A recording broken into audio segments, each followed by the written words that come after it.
La siguiente es una producción de 360podcast.sb. Diana Verónica y Tony, la entrevista se sube todos los días a 360podcast.sb, el primer hub de podcast en El Salvador. O puedes volver a escucharla por Spotify, Google Podcast, Apple Podcast, Amazon Music o TuneIn.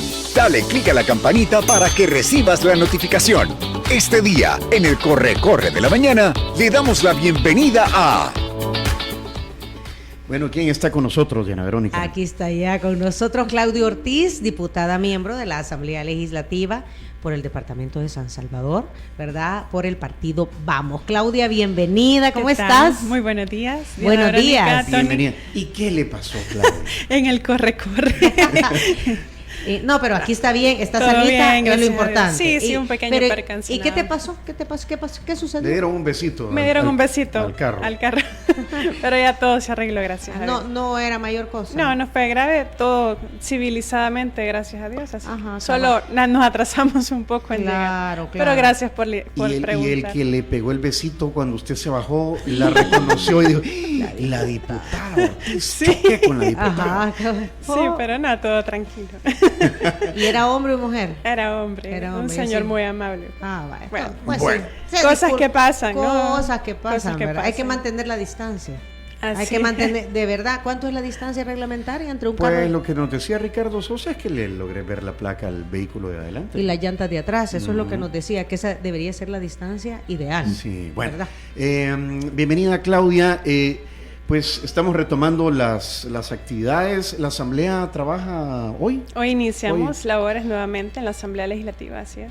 Ajá. ¿Y la inician con qué? ¿Hay comisiones de trabajo? Bueno, hay comisiones este día y la plenaria estaría para el día miércoles, ¿verdad? Ya fue convocada por el presidente. Sí, fue convocada la semana pasada, se siguen las entrevistas para magistrados de Corte de Cuentas, por ejemplo, y otras comisiones también, aunque en los últimos meses las comisiones han estado un poco inactivas, pero esperamos ¿Por qué? que se retome el trabajo próximamente, ¿verdad? ¿Cómo ¿Por qué? inactivas? ¿Por qué? Bueno, eso es muy importante. Normalmente las comisiones, por lo menos voy a hablar de en las que yo estoy, que son la Comisión de Familia, la Comisión de la Mujer y la Comisión de Justicia y Derechos Humanos. Hemos tenido muchos meses que se convoca la comisión y se suspende, se convoca y se suspende. Entonces eso atrasa obviamente el trabajo de la Asamblea. Creo que es importante decir que tiene que ver, creo yo también, con que hay muchas propuestas que hemos hecho de diferentes partidos políticos y que están ahí esperando en las comisiones ser analizadas, pero no se analizan. Entonces esto es parte también de ese síntoma de que la correlación actual no funciona realmente para que exista una verdadera democracia y para que existan resultados de leyes bien hechas y de leyes que respondan a las necesidades de la mayoría de la población y de la diversidad de necesidades que existen en la sociedad. Claudia, cuando dices son convocadas pero no realizadas, quiere decir que llegan incluso, pero no hay quórum o mismo día se suspende. El mismo día se suspende. Sí, así y dan una nueva fecha o dicen hasta les la avisaremos. siguiente plenaria se vuelven a convocar, si es que se convocan, y a veces se vuelven a suspender por varias semanas consecutivas. Y eso es algo que ha estado pasando, ¿verdad? No debería pasar. Yo creo que las comisiones deben trabajar de forma independiente. Cada presidente o presidenta de las comisiones tiene una responsabilidad muy importante, muy grande, de llevar a cabo una agenda de trabajo. En los temas que son de consenso, eso sería lo ideal, en los temas que de consenso se establezcan como la agenda prioritaria. Por ejemplo, en el tema de justicia y derechos humanos, de consenso se estableció que el tema prioritario iba a ser una ley de justicia transicional. La famosa ley que Sí. está esperando la ahí. famosa ley que está esperando. Ya llevamos 2 años esperando. Las víctimas de graves violaciones a derechos humanos durante el conflicto armado presentaron una propuesta de ley en el 2021, en octubre de 2021, y tuve el honor de poder dar la iniciativa a esa ley. Está esperando el análisis en la comisión. Hacia otras leyes, por ejemplo, en temas de personas desaparecidas también, que ha sido un grave problema y que todavía vemos carteles pegados por toda la ciudad de madres que dicen, hijo, hasta encontrarte. y lo han hecho esa búsqueda sola, ¿verdad? Entonces, esos temas que son prioritarios para un sector de la población muy, muy importante, pues que están sintiendo esa necesidad fundamental. Son problemas que están ahí, es lo que dices, Están ahí Claudia. y siempre han estado ahí, y sería bien importante que la Asamblea escuche. Y creo que por eso es esa reflexión que al final hacemos. Esta correlación no está funcionando, porque no escucha a los diferentes sectores, solo se escuchan a sí mismos, ¿no? Y eso creo que le están debiendo a la población. Tú mencionaste magistrados de la Corte de Cuentas de la República, ¿verdad? ¿Cuándo es la fecha límite? ¿Cuándo tienen que ingresar los nuevos magistrados? O asuman los nuevos magistrados, mejor dicho. Bueno, la fecha exacta no la tengo ahorita, pero se está haciendo todo el proceso para que y lo que esta Asamblea espera, ¿verdad? Esperamos que antes de que termine el periodo puedan asumir los nuevos, ¿verdad?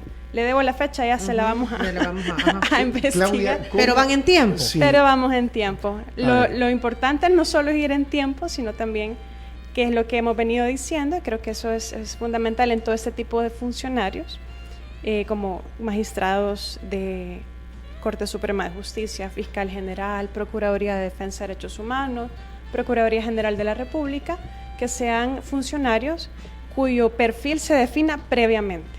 Es decir, que no adaptemos el perfil a la persona, sino la persona tiene que adaptarse a un perfil de manera que se defina previamente el perfil de puesto, digamos.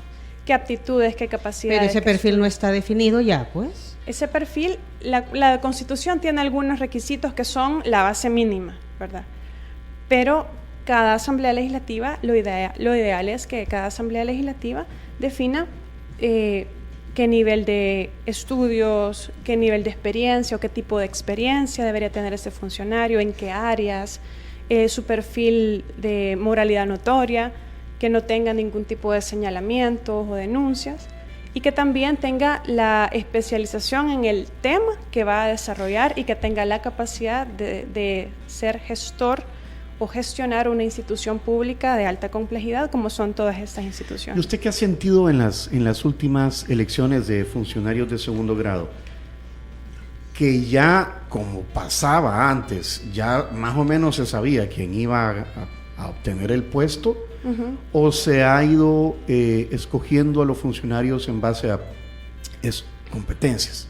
No, yo creo que lo que ha demostrado también, y es bien tremendo decirlo, lo que se ha visto en los diferentes procesos, es que se eligen personas que están destinadas o que están pensadas en proteger al poder y los intereses de quienes están en el grupo gobernante. Y eso se ve como cuando se hacen las entrevistas y se les pregunta, por ejemplo, ¿usted qué opina de este tema? ¿Está de acuerdo con esta decisión que tomó la Asamblea? ¿Está de acuerdo con esta política que estamos haciendo? ¿Está de acuerdo con esto y lo otro? Y los funcionarios que dicen sí, totalmente de acuerdo, y alaban al poder y se muestran como que están dispuestos a apoyar toda decisión que exista, son los que terminan siendo electos. Creo que justamente se tiene que buscar lo contrario, se tiene que buscar personas que sean independientes y que independientemente de la decisión que tome el grupo gobernante, que defiendan la Constitución, que defiendan los principios democráticos y que defiendan las facultades que tanto la Constitución como las leyes que regulan la institución en la que van a ser titulares establecen. Más aún para la Corte de Cuentas, que es la institución que le cuenta las costillas, audita a las instituciones del Estado. Así a todas las instituciones del Estado, ¿verdad? Ejecutivo, legislativo, judicial, consejos municipales, etcétera, etcétera. Todo el manejo de fondos públicos lo audita la Corte de Cuentas. El manejo de los fondos públicos y las decisiones que se toman, si son eficientes o no en cuanto a el uso de los recursos públicos. Todas las instituciones, y esto también creo que es muy importante mencionarlo, todas las instituciones que están en esta área de control, no es solo la Corte de Cuentas, la Sala de lo Constitucional, la Fiscalía, la Procuraduría de Defensa de los Derechos Humanos, la Procuraduría General, el Instituto de Acceso a la Información Pública, también el Tribunal Supremo Electoral, todos son instituciones que cuentan costillas. de alguna u otra manera en diferentes salvadoreño, áreas. ¿verdad? Ajá, en salvadoreño. Son instituciones que cuentan costillas, que auditan al poder, que controlan al poder. Y si no funcionan, no funciona la democracia, no funciona las libertades de individuales, no funciona la igualdad entre ciudadanos, porque dan permiso de que hayan unos que puedan tener más privilegios o que puedan tener más espacio para discrecionalidad y que otros no. Entonces, así como dice un maestro de ciencia política, si bien sin elecciones no hay democracia, sin instituciones que controlan al poder tampoco lo hay, porque quienes controlan al poder permiten que funcione de una forma, digamos, respetuosa de la ciudadanía, quienes ejercen ese poder. Hablando del Tribunal Supremo Electoral, estoy aquí en la cuenta del TSE, ahora es X, ya no es Twitter. ¿Y cómo decimos tuitear ahora? Ahora es extear. Extear. Es más, ya no dice retweet, ¿te has fijado? Cuando tú retuiteas, ¿y hoy qué dice? Hoy dice reexear. Repostear. Repostear. Algo así, espérame. Bueno, dice... republicar. Hoy es su último día para preinscribirse en el registro electoral y también, dice acá, hoy es último día para presentar solicitudes de inscripción de pactos de coalición para elección presidencial y asamblea legislativa. ¿Cómo vamos en ese aspecto? Bueno, nosotros hicimos nuestras elecciones internas el día 16 de julio. Fue muy grato, fue un momento de encuentro con los afiliados. Ahí marcamos, digamos, el inicio también de nuestra participación en el proceso electoral. Tuvimos una modalidad de votación que nos pareció muy interesante, que era votación electrónica presencial. Y bueno, esto también le gustó mucho a los afiliados porque pudieron votar rápidamente, utilizaron la tecnología, los resultados estuvieron rápidamente, fueron procesados de forma transparente. Y ahí iniciamos nuestra participación en el tema electoral.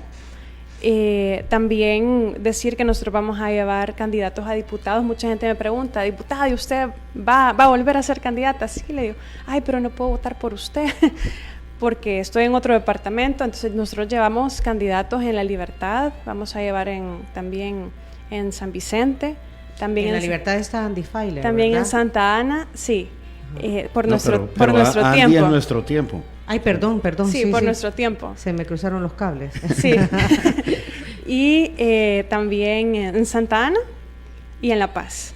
Entonces llevamos en 5 departamentos candidatos a diputados, también algunos candidatos y candidatas a consejos municipales en San Salvador Oeste, que viene siendo Apopa, Nejapa, también en San Salvador Sur, que viene siendo San Marcos, Panchimalco, Rosario de Mora, también, y en La Libertad, en Santa Tecla y Comasagua, como dicen, Teclasagua, que es eso es nuevo para mí. La Libertad Sur. La Libertad Sur, sí. Ajá. También en La Libertad Centro, que es Ciudad Arce y San Juan Opico.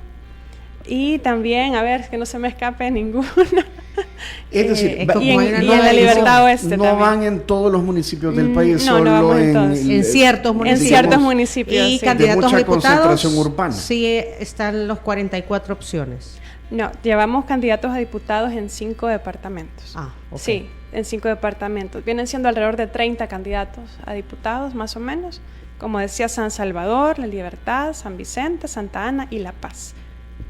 Muy Claudia, bien. ahora para lograr una diputación va a necesitar un mayor número de votos, claro, para entrar como diputado. Bueno, y todos son enteros, ¿verdad? Ajá, diputado propietario junto con su suplente. Correcto. Y a eso que tú estás exponiendo, Tony, yo quisiera agregar, porque, pues sí, se necesitan votos enteros. Pero hay quienes ven a representantes de partidos políticos como tu persona, en el caso de Vamos, que dicen, si bien es cierto han sido electos democráticamente y se les ha dado el voto de confianza, pero se oponen, y esa es la palabra que normalmente usa la gente, se oponen a todo lo que dice el presidente. Y dada la popularidad que tiene el presidente y el grado de aceptación, muchos dicen, estamos de acuerdo con muchas cosas que se están llevando a cabo, pero vienen estos diputados y solo dicen no a lo que, ¿verdad?, quiere hacer el presidente. ¿Qué respuesta das ante este tipo de crítica o de señalamiento, Claudia? Bueno, vamos por partes. Ajá. En primer lugar, nosotros no votamos en automático y nuestras posturas no son en automático. Tal vez las personas que dicen esto están bien expuestas a la propaganda oficial, que es lo que justamente quiere vender, que nos oponemos a todo, etcétera. A ver, votamos con criterio y nuestras posturas, mis posturas son con criterio. Ustedes pueden revisar mis redes sociales luego de cada plenaria y hago un recuento de los votos más importantes, si voté a favor, voté en abstención o voté en contra y por qué. Y damos una explicación de por qué. Es bien fácil llegarse a sentar a una plenaria y ya saber que a todo vas a votar que sí, pero analizar cada decisión, analizar cada propuesta de ley, ver en qué puede afectar o en qué puede beneficiar a la población, eso es lo que debe hacer un diputado. Y tampoco es que estamos en contra del presidente por ser el presidente, no, realmente no tenemos nada con él, es decir, nos pronunciamos y ponemos una postura y una contrapropuesta a decisiones. Y eso es lo fundamental. Aquí no estamos personalizando nada. Estamos hablando de decisiones porque podemos ver, podemos visualizar cuando algunas decisiones pueden traer consecuencias graves para el país y en especial para las personas con más necesidades, para las personas más vulnerables. Y eso ya ha pasado. Cuando se quitó el FODES, por ejemplo, y se creó la DOM, dijimos, esto no va a funcionar porque ¿cómo es posible que una institución que va a tener a su cargo la inversión pública de 262 municipios va a ser más eficiente que descentralizar esas decisiones? Si es por un tema de corrupción, combatamos la corrupción, pero no fue lo que se hizo. Y meses después que fue una de las justificaciones, ¿verdad? Que fue una de las justificaciones y no había nada que indicara que se iba a combatir la corrupción en el texto de la ley que creaba la DOM o en el texto que creaba la ley de compras municipales simplificadas, sino que más bien era darle más poder y darle más acceso a recursos a una sola institución, que fue lo que pasó meses después, crisis en los municipios, toda la gente con la que platicamos en diferentes comunidades, no solo en San Salvador, sino en otros departamentos, la gente dice, la alcaldía está peor, no conocemos ni siquiera quién es el alcalde, o si lo conocen no nos recibe, no nos resuelven, mire la calle, pero hay calles... pero que no lo conozcan o que no lo reciban no tiene nada que ver con la DOM.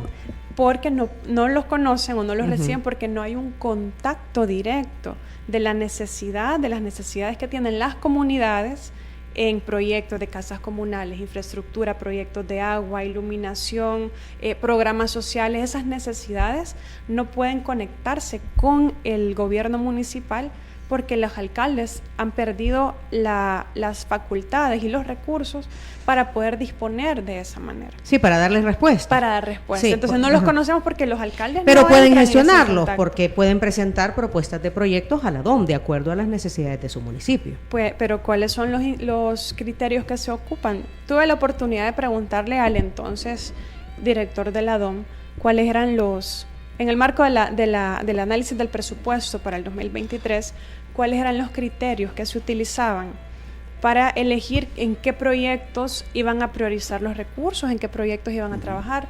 Y la respuesta fue que en orden de llegada. No, en orden de llegada los vamos resolviendo. Entonces eso quiere decir que los municipios que tienen o que han tenido más capacidad de elaborar carpetas técnicas y plantear proyectos, porque tienen más recursos y más capacidades técnicas, son los que han sido más beneficiados. En cambio, los municipios como, qué sé yo, Cuscatancingo, Panchimalco, como pequeñas comunidades en Colón o en otros lugares. Ustedes ganaron una en San Isidro, Morazán, Carlos Coca. ¿Cómo le ha ido al alcalde? Muy difícil, realmente muy difícil. San Isidro, Morazán es uno de los municipios o el más pequeño del departamento de Morazán con muy pocos recursos.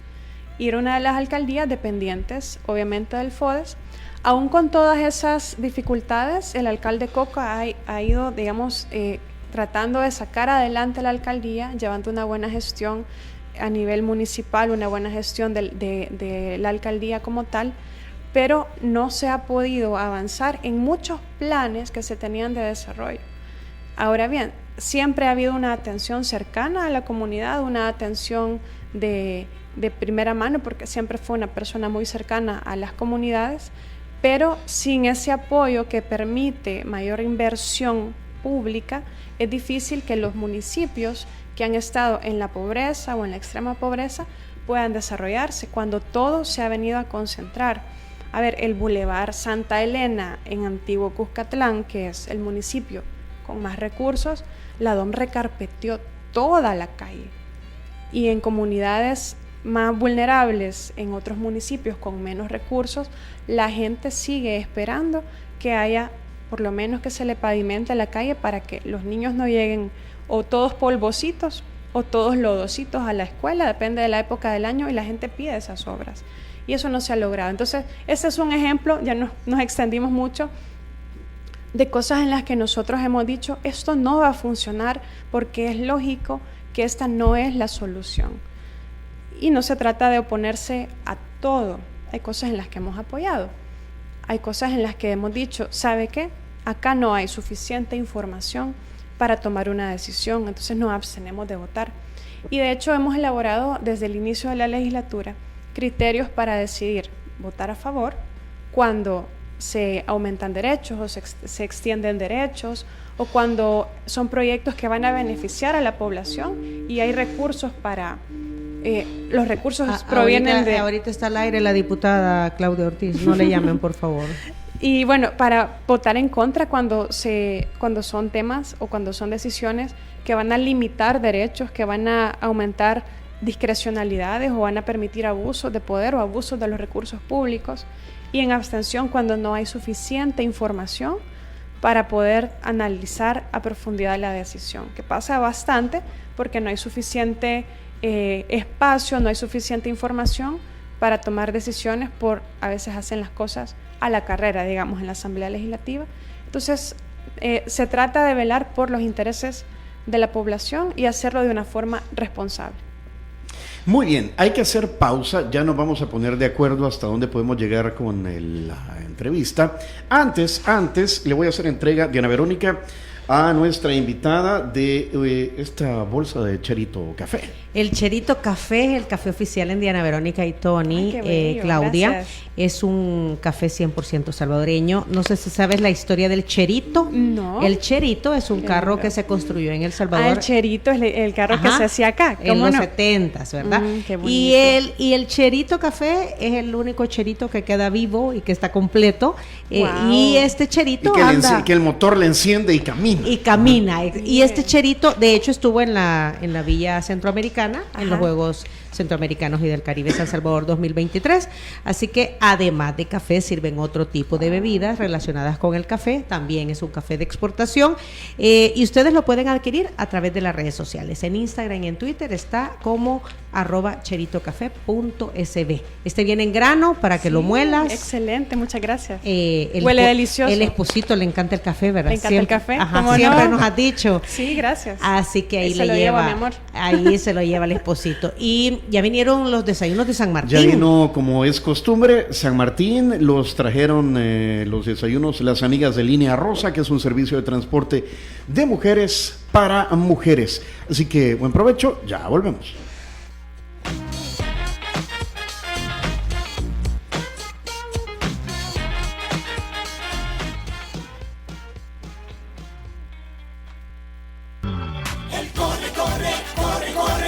De la mañana.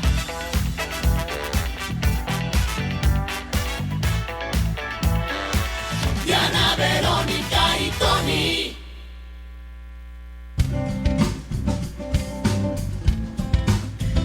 Son ya las 9 de la mañana con 11 minutos. Estamos conversando con Claudia Ortiz, diputada por el partido Vamos en la Asamblea Legislativa.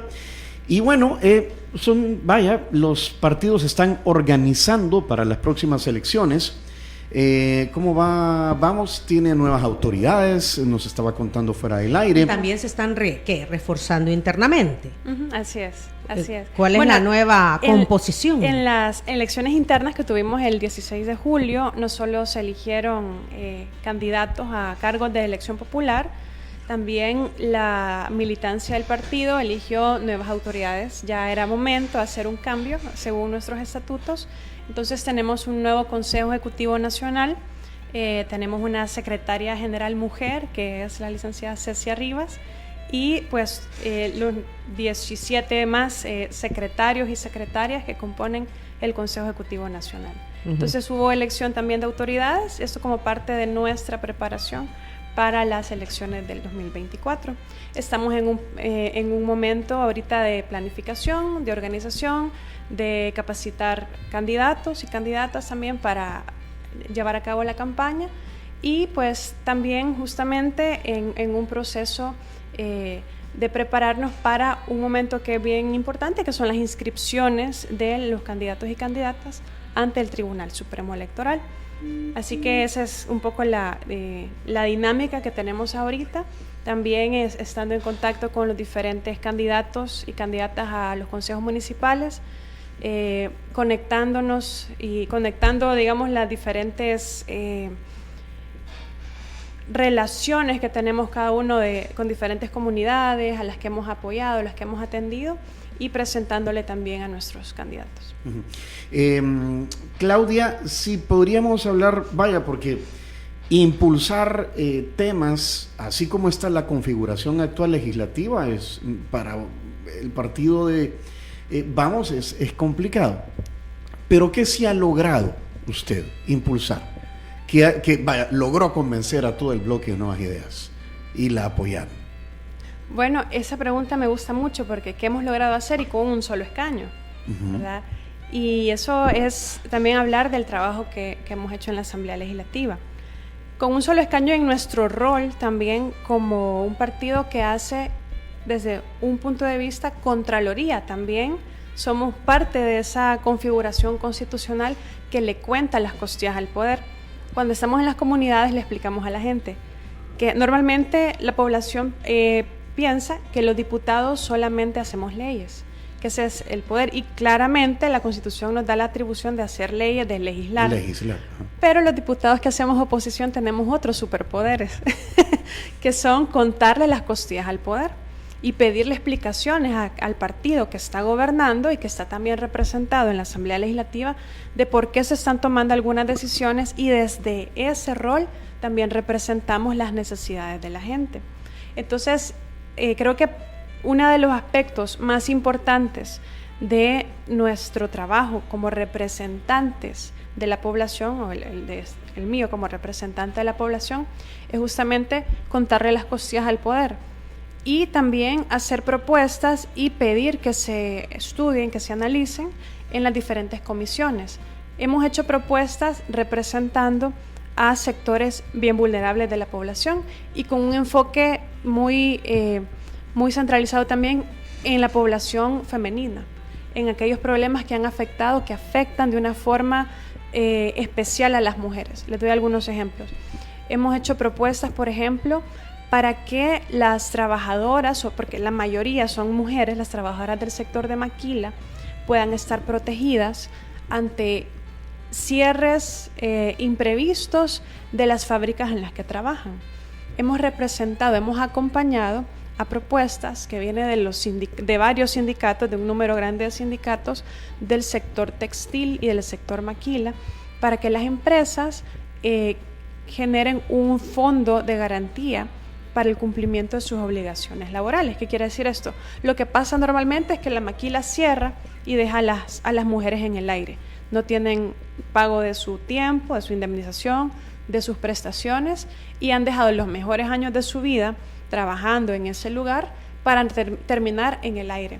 Entonces hicimos una propuesta para que haya un pago previo de las maquilas de las fábricas, para que se genere un fondo. Si la maquila tiene que cerrar, entonces ese fondo de garantía sirve para pagarle las prestaciones a las trabajadoras y trabajadores, que también hay hombres. Eso lo hemos propuesto no una, 2 veces, acompañando al sector maquila, porque es un problema que está pasando.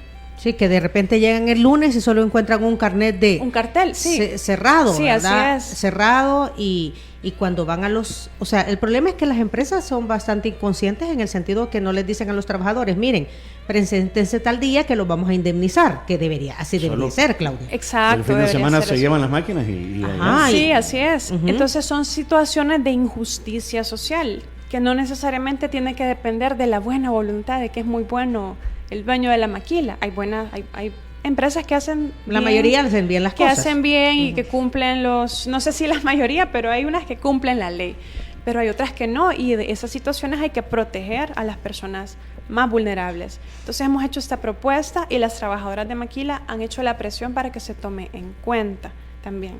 Hemos también hecho propuestas para, por ejemplo, la protección de la maternidad en el contexto laboral también.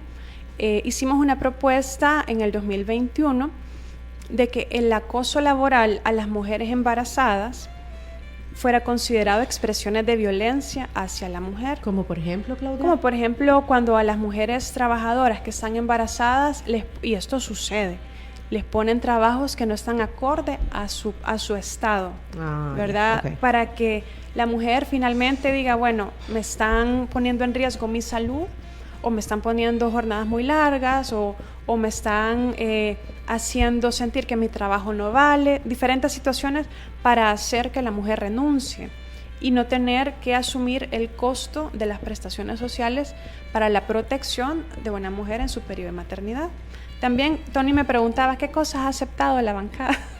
Sí, porque al final, vaya, qué cosas ha aceptado. Pero que no la aceptan no es culpa mía. A ver, es porque no hay una apertura, no hay humildad política, no hay madurez política, no hay una vocación democrática de abrirse en general a las propuestas que vienen de diferentes sectores.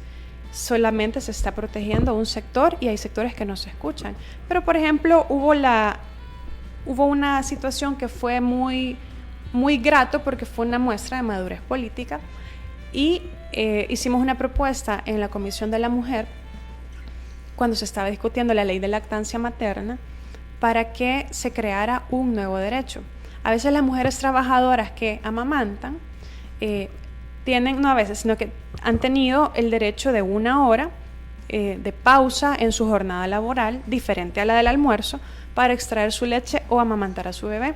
Pero ¿qué pasaba en los casos donde la mujer trabajadora tenía jornadas más allá de las 8 horas, por un turno o por el tipo de trabajo? Eran mujeres policías, mujeres periodistas, mujeres que trabajan en el área de salud, por ejemplo, no solo médicos, o sea, doctoras, ¿verdad?, sino enfermeras, trabajadoras de laboratorio clínico, etc.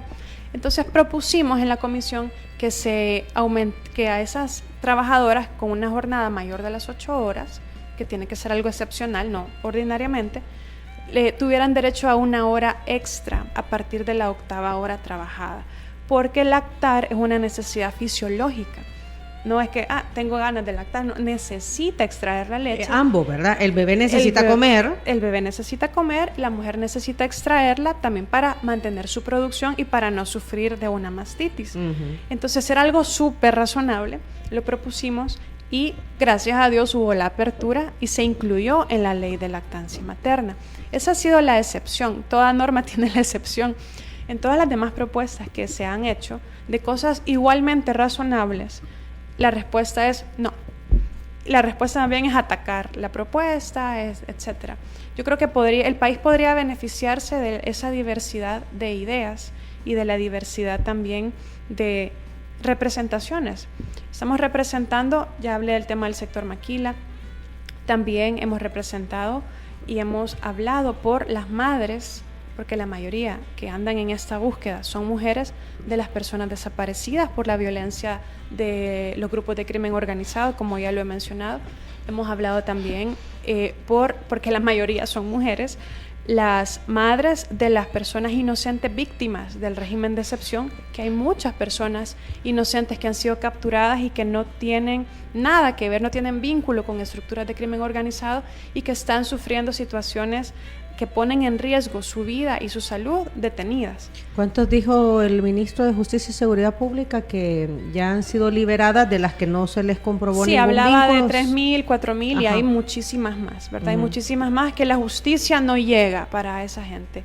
No deben nada, pero la están pagando y también por ellos hemos representado porque creemos que la seguridad ciudadana no se puede basar en injusticia, tiene que basarse en la justicia. Y también pues hemos hablado por las personas, en esta discusión de la ley con discapacidad, por las personas con discapacidad. También en el tema del presupuesto, también sacamos a la luz que había una baja ejecución y que no había una explicación de por qué había baja ejecución de inversión pública en ministerios tan importantes como el Ministerio de Educación, por ejemplo, y en otras áreas también donde no había una explicación de por qué no habían sido incluidos en el presupuesto algunos gastos que eran fundamentales y que ya estaban comprometidos por leyes aprobadas en el año anterior. Entonces todo esto es importante porque le da a la ciudadanía, como le digo, no solo es el tema de crear leyes, que eso es importante en la Asamblea Legislativa, no funciona la forma en la que se están creando leyes porque no se hace de una forma ordenada, no se escucha a la población, no se sigue la técnica legislativa. Alrededor de un 30-40% de las leyes pasan por dispensa de trámites, ni siquiera hay un debate, ni siquiera hay un análisis. Eso está haciéndole al país tener consecuencias muy graves y en especial genera bastante inseguridad jurídica.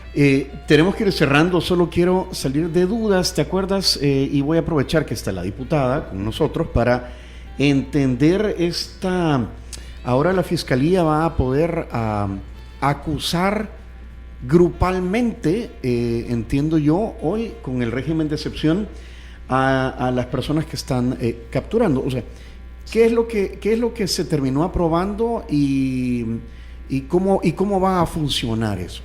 Sí, se hicieron reformas al proceso penal y también reformas a la ley de crimen organizado.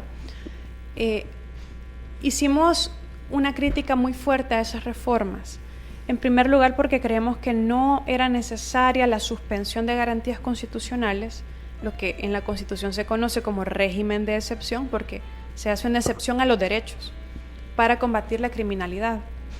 Luego está venido en una serie de cambios y de reformas a las leyes, y este ha sido el último cambio que se ha hecho.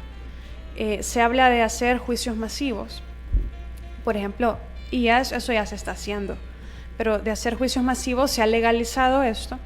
Pueden haber una audiencia donde hayan 100 personas, y en esas 100 personas que se procesan como una estructura, puede haber una persona inocente que está ahí capturada por un error, por ser parte de ese margen de error, que lo llaman de forma malintencionada como para restarle importancia, pero cuando es cualquiera de nosotros que cae en ese margen de error, deja de carecer de importancia. Entonces, esa persona va a ser juzgada en medio de criminales, por ejemplo, y no va a tener la oportunidad de defenderse o que se le individualice su responsabilidad. Y eso es lo grave. Es decir, queremos una solución al tema de la seguridad, pero la solución es tirar atarrayazos y que se vayan también justos por pecadores, y en ese cambio de la legislación se pueden ir cometiendo injusticias cada vez mayores, o cada vez más personas pueden ser víctimas de injusticia. Y esto es arruinarle la vida a alguien, ¿verdad? Es arruinarle la vida a alguien que puede ser un salvadoreño trabajador, honesto, y que sea un buen padre o una buena madre de familia. Y lo otro es que nos parecía muy grave y muy, muy preocupante, es que la sola acusación ya podía interpretarse como una prueba. La sola acusación, y dice la reforma, cualquier otra información relevante y pertinente que se aporte. Relevante y pertinente es algo demasiado amplio y ambiguo para destruirle la presunción de inocencia a una persona. Esto no lo podemos ver de una forma aislada, sino en el contexto de todo lo que estamos viviendo. 1/3 de los jueces fueron removidos por decreto, solo por tener más de 60 años, sustituidos también por nuevos jueces que no sabemos cuál ha sido su proceso de evaluación y de asignación a los cargos, una gran cantidad de jueces amedrentados con temor de ejercer su rol de forma independiente, y también otras instituciones como Sala de lo Constitucional, que debería velar por nuestros derechos constitucionales, o la Fiscalía también, que han dado muchas muestras de falta de independencia en su actuar. Entonces, todo este contexto genera que ese tipo de reformas realmente nos pongan en una situación de grave riesgo a cualquier persona que pueda ser acusada de un delito de forma equivocada. Muy bien, se nos acaba el tiempo, ¿verdad? Bueno, hemos de hecho extendido un poquito más la hora de la entrevista. Había que tocar base con el partido Vamos y con la diputada Claudia Ortiz, así como lo hemos venido haciendo con otros partidos políticos. Diana Verónica, así que gracias por atender nuestra invitación. Gracias por el espacio. Gracias, diputada. Se nos quedan un montón de temas, pero bien, vamos a tocar base nuevamente más adelante. Cómo no, con todo gracias. gusto. Y gracias. Nosotros, bueno, si quieren volver a escuchar esa entrevista, pongan atención a lo siguiente. Si quieres volver a escuchar esta entrevista, ingresa a 360podcast.sb, el primer hub de podcasteros salvadoreños. Sigue a Diana Verónica y Tony la entrevista en Spotify, Google Podcast, Apple Podcast, Amazon Music o TuneIn. Esta fue una producción de 360podcast.sb.